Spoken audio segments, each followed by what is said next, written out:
Banori i shtëpisë më të famshme në Shqipëri dhe fenomeni i këtij edicioni i gjesti vazhdon të kthejë situatën me Iglitakun në humor dhe batuta. Së fundmi, ajo pa në kuzhinë duke pastruar ndërsa i këndonte disa vargje për banoren. Gjesti shprehu habin se si Egli kishte harruar për vetëm 9 ditë, pavarësisht fjalëve të dashurisë që i kishte thënë më parë. S'po sa qenë dashuri, po pas ka qenë fiksim, tha ai në mënyrë ironike duke i quajtur këtë situatë një eskalim. S'kam lënë vend pa të përmendë emrin, po qysh ke dalë për zemrës time, o Egli im, pse s'po flet më për mua, qysh për 9 ditë dashurie që ka shkuar, qysh për 9 ditë më ke harruar, a më ke thënë që shumë të dua, s'pas ka qenë dashuri, po pas ka qenë fiksim.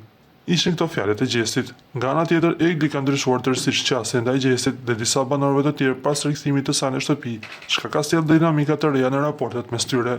Nga ana tjetër, Egli ka deklaruar se me rifutjen e saj në shtëpinë më të famshme, ajo do të rikthejë dinjitetin e saj, që me sa duket, nga vetë pikpamja e Eglit e ka humbur për sa kohë ishte brenda shtëpisë.